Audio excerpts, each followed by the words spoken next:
ഇനി മറ്റൊരു കാര്യം കൂടി ഞാൻ പറയാം. വേറൊരു ഫോട്ടോ ഉണ്ട്, ഞാനത് സ്ക്രീനിലുണ്ട്, ഞാൻ കാണിക്കുന്നില്ല. ഒരു പ്രമുഖ പത്രത്തിൽ തിരുവനന്തപുരം കോർപ്പറേഷൻ്റെ ജവഹർ നഗറിൽ മാലിന്യം കൂട്ടിയിട്ടിരിക്കുന്നതായിട്ടുള്ള ഒരു ഫോട്ടോ വന്നിട്ടുണ്ട്. ആ ഫോട്ടോ ഇപ്പോൾ എൻ്റെ ഉണ്ട്. ഈ വാർത്ത വന്ന ഉടൻ തന്നെ അവിടുത്തെ ഹെൽത്ത് ഇൻസ്പെക്ടറെ വിളിച്ചിട്ട് അതൊന്ന് പരിശോധിക്കാൻ പറഞ്ഞു. അവർ രാവിലെ 7:50 അവിടെ എത്തി. വാർത്ത വന്നു, 7:30 അവർ വന്നു, 7:50 അവിടെ എത്തി. ജിയോ ടാഗ് ചെയ്ത ഫോട്ടോ ഈ സ്ക്രീനിലുണ്ട്, ഞാനിപ്പോൾ അത് കാണിക്കുന്നില്ല. വ്യക്തിപരമായിട്ട് ആർക്കും ഷെയർ ചെയ്യാം, പത്രസമ്മേളനത്തിൽ കാണിക്കുന്നില്ല. ആ ഫോട്ടോയിൽ ആ മാലിന്യം അവിടെ ഇല്ല. ഇത് മുൻപ്, അതായത് 4 ദിവസത്തിനിപ്പുറം അത് അവിടെ ഇല്ല. അവിടെ നമ്മുടെ സംഭരണ കേന്ദ്രം നിറഞ്ഞപ്പോഴേക്കും ചാക്കിൽ കിട്ടാൻ ഫുഡ് വേസ്റ്റ് അല്ല, പ്ലാസ്റ്റിക് വേസ്റ്റ് അവിടെ അതിന് സംഭരണ കേന്ദ്രമുണ്ട്. സംഭരണ കേന്ദ്രം നിറഞ്ഞപ്പോഴേക്കും വാഹനം വരുന്ന സമയത്തേക്ക് വരെ അതിൻ്റെ സൈഡിൽ വെച്ചിരുന്നു. അവിടെയല്ലേ വയ്ക്കാൻ പറ്റുള്ളൂ. വച്ചിരുന്നുള്ള വസ്തുതയാണ്, വേറെ ദിവസങ്ങളില്ല. പക്ഷേ ഇന്നലത്തെ ഫോട്ടോ അല്ല. ജിയോ ടാഗ് ചെയ്ത ഫോട്ടോ ഇന്ന് രാവിലെ എടുത്ത് എൻ്റെ കയ്യിലുണ്ട്, IT ഓഫീസറുടെ കയ്യിലുണ്ട്. ഇതുപോലെ കാണിക്കാൻ വേണ്ടി ഞങ്ങൾ പ്രിപ്പയർഡാണ്, പക്ഷേ പത്രസമ്മേളനത്തിൽ കാണിക്കുന്നില്ല. അപ്പോൾ ഇന്നലത്തെ ഫോട്ടോ അല്ല, മുൻപേ ഏതോ ഒരു ദിവസം എടുത്തത് ഇപ്പോൾ വാർത്ത കൊടുക്കാൻ വേണ്ടി തീരുമാനിച്ചിരിക്കുന്നത് കൊണ്ട്. അതിന് കാരണമായത് മാധ്യമപ്രവർത്തകരുടെ പ്രശ്നമല്ല. CPM എന്നൊരു പാർട്ടി തന്നെ ഇത്തരത്തിലൊരു ക്യാമ്പയിൻ നടത്തുമ്പോൾ മാധ്യമപ്രവർത്തകർ അതിൽ നിന്ന് മാറി നിന്ന് കഴിഞ്ഞാൽ അത് അവർക്കൊരു ബുദ്ധിമുട്ടാവോ വിഷമാവാതിരിക്കാൻ വേണ്ടി അവർ കൊടുത്തു. അപ്പോൾ കൊടുത്തപ്പോൾ ഇന്നലെ അവിടെ പ്രശ്നമില്ല, അപ്പോൾ പഴയൊരു ഫോട്ടോ ആയിരുന്നു, അതെടുത്ത് കൊടുത്തു. അങ്ങനെ പരിശോധിച്ചാൽ ഞാൻ നേരത്തെ പറഞ്ഞല്ലോ, പെർഫെക്റ്റ് സിസ്റ്റം അല്ലാത്തത് കൊണ്ട് തന്നെ ഏതെങ്കിലുമൊക്കെ സ്ഥലത്ത് എന്തെങ്കിലുമൊക്കെ ഇങ്ങനെ ഉണ്ടാവും. അത് സിസ്റ്റം പെർഫെക്റ്റ് ആക്കുന്നവരെ ഞങ്ങൾ ഓരോ നിമിഷം, ഇന്ന് രാവിലെ സെക്രട്ടറിയായിട്ട് 1 മണിക്കൂർ ഇതിൻ്റെ ചർച്ചകൾ. എൻ്റെ പ്രശ്നം എന്ന് വെച്ചാൽ നമുക്ക് ഈ വിളപ്പിൽശാല ഇങ്ങനെ പ്രതിസന്ധി ഉണ്ടാക്കി കളഞ്ഞതുകൊണ്ടാണ്. അതിനെ വളരെ ഭംഗിയായിട്ട് കൈകാര്യം ചെയ്യുന്നത് തിരുവനന്തപുരം കോർപ്പറേഷൻ പ്രശ്നം ഉണ്ടാവില്ലായിരുന്നു. നമുക്കൊരു 400 ടൺ വേസ്റ്റ് തിരുവനന്തപുരത്ത് ഉണ്ടാകുന്നത് സംസ്കരിക്കാൻ തക്ക തരത്തിലുള്ള ഒരു പ്ലാന്റ് വേണം. ആ പ്ലാന്റ് ഉണ്ടെങ്കിൽ മാത്രമേ പ്രശ്നം ആത്യന്തികമായിട്ട് പരിഹരിക്കും. ഞങ്ങളതിൻ്റെ പരിശ്രമത്തിലാണ്, കഠിന പരിശ്രമത്തിലാണ്. നിങ്ങൾക്കൊക്കെ അറിയാം, 2 ഗവൺമെൻറ് മാറി വരുന്ന ഒരു ഘട്ടം. ഒരു ഭരണസമിതി വരുന്നു, 3 മാസം കഴിഞ്ഞപ്പോൾ ഉണ്ടായിരുന്ന ഗവൺമെൻറ് മാറി, പുതിയ ഗവൺമെൻറ് വരുന്നു.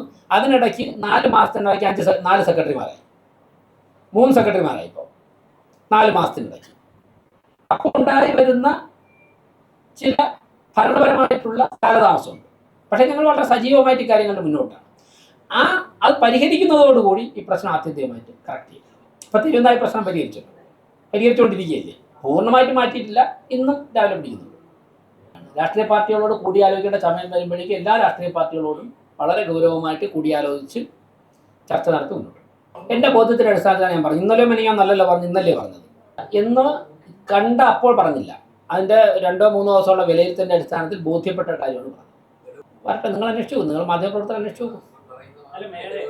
കമ്പിവേലി പലപ്പോഴും കെട്ടിയത്, കമ്പിവേലി കെട്ടിയതിനെ നെറ്റ് അറുത്തിട്ട് അവിടെ മാലിന്യം ഇടുന്നുണ്ട്. കമ്പിവേലി കെട്ടാൻ വേണ്ടി മുടക്കുന്ന പണം മാത്രം വേസ്റ്റാവും. അതിൻ്റെ ചർച്ച തന്നെയാണ് നടക്കുന്നത്. ഗവൺമെൻറ്റായിട്ട് സംസാരിച്ചിട്ടുണ്ട്. അത് കോർപ്പറേഷൻ്റെ ഉടമസ്ഥയിലുള്ള അല്ല, ഇറിഗേഷൻ്റെ ഉടമസ്ഥയിലുള്ളതാണ്. അവരുടെ പെർമിഷൻ കിട്ടേണ്ടതായിട്ടുണ്ട്. അതിന് സംസ്ഥാന സർക്കാർ ഇടപെടേണ്ടതായിട്ടുണ്ട്. പലതവണ കോർപ്പറേഷൻ്റെ പ്രോപ്പർട്ടി അല്ലല്ലോ തോട്. ആ തോട് എന്തെങ്കിലും ചെയ്യണമെന്നുണ്ടെങ്കിൽ ഇറിഗേഷൻ ഡിപ്പാർട്ട്മെൻറ്റ് പെർമിഷൻ ആണല്ലോ. അതിന് മുഖ്യമന്ത്രി ഉൾപ്പെടെയുള്ളവർ സംസാരിച്ചിട്ടുണ്ട്. അടുത്ത റൗണ്ട് ചർച്ച നടന്നു വരണം. ജലസേന വകുപ്പ് മന്ത്രിയോട് സംസാരിച്ചിട്ടുണ്ട്. തിരുവനന്തപുരത്ത് നിന്നുള്ള 2 മന്ത്രിമാർ CP ജോൺ, K മുരളീധരൻ, അവരോട് സംസാരിച്ചു കഴിഞ്ഞു.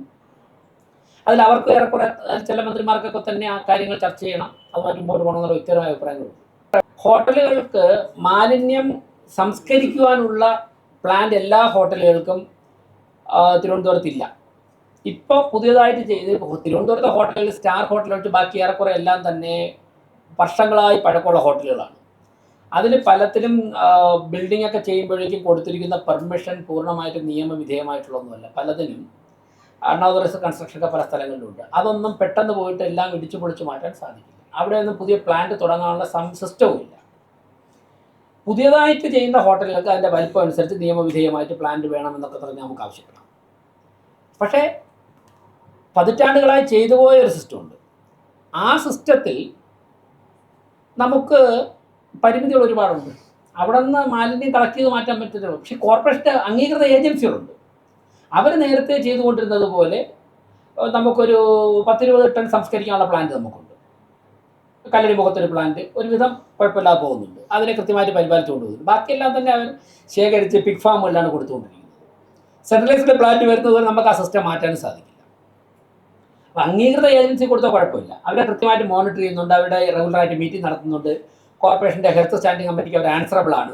പക്ഷേ ഈ ഫോട്ടോ കാണിച്ചതുപോലുള്ള കഥാപാത്രങ്ങളുണ്ട്. വടിവാളും വെട്ടുകത്തിയുമായിട്ട് കടകളിൽ നിന്ന് മാലിന്യം വാങ്ങി. അപ്പോൾ ഇവർക്ക് ഈ അംഗീകൃത ഏജൻസി കൊടുക്കുന്ന റേറ്റ് കൊടുക്കണ്ട, ചെറിയ പൈസയുടെ ലാഭത്തിന് വേണ്ടിയാണ്. ഈ മാഫിയകൾ ചെയ്യുന്നത് വെളുപ്പിനൊരു 4-5 മണിക്കൂർ മാത്രം ജോലി ചെയ്താൽ മതി, 3-4 മണിക്കൂർ, ലക്ഷക്കണക്കിന് രൂപ മാസം കിട്ടുകയും ചെയ്യും. പിന്നെ പകലൊക്കെ അവർക്ക് ഇഷ്ടമുള്ള മറ്റുള്ള കാര്യങ്ങൾ ചെയ്യാം. അത് നടക്കില്ല. അതിൽ ശക്തമായ ആക്ഷൻ. ഇന്നലെ തമിഴ്നാട്ടിൽ നിന്നിലോട്ട് രക്ഷപ്പെട്ട ആളിനെ പിടിച്ചല്ലോ, പിടിച്ചവരെയൊക്കെ റിമാൻഡ് ചെയ്യുന്നുണ്ടല്ലോ, കൃത്യമായിട്ട് മൊഴി കൊടുത്തിട്ടുണ്ടല്ലോ. ഒരു സംശയം വേണ്ട, ഒരു മാഫിയയും തിരുവനന്തപുരത്ത് കോർപ്പറേഷനുമായിട്ട് ബന്ധപ്പെട്ട് വിളയാടാൻ അനുവദിക്കില്ല. ഏതിനാണ്? അതാണ് ഞാൻ പറഞ്ഞത്, അംഗീകൃത ഏജൻസികൾക്ക് കൃത്യമായിട്ടുള്ള മാനദണ്ഡങ്ങളുണ്ട്. അവിടെ റെഗുലർ മീറ്റിംഗ് വിളിക്കാറുണ്ട്, മോണിറ്റർ ചെയ്യാറുണ്ട്. അവരിപ്പോൾ കൊടുത്തിരിക്കുന്നത് പിഗ് ഫാമുകളാണ് കൊടുത്തുകൊണ്ടിരിക്കുന്നത്.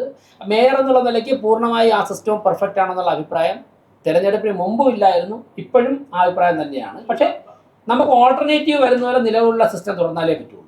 ഹണിമൂൺ പീരീഡ് ഉണ്ടായിരുന്നു, ഞങ്ങൾ പറഞ്ഞില്ല. ഹണിമൂൺ പീരീഡ് ഞങ്ങൾ ആഗ്രഹിച്ചു. നിങ്ങൾ വിലയിരുത്തിക്കോ, നിങ്ങൾ എല്ലാ ദിവസവും വിലയിരുത്തില്ലേ.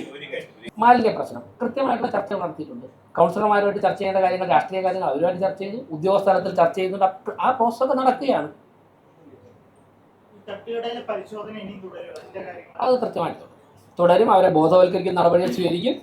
അനധികൃതമായി പ്രവർത്തിക്കുന്നതിനൊക്കെ തന്നെ നിയമവിധേയമായി പ്രവർത്തിക്കാനുള്ള സാഹചര്യം ഉണ്ടാക്കി കൊടുക്കുന്നതിനെ കുറിച്ച്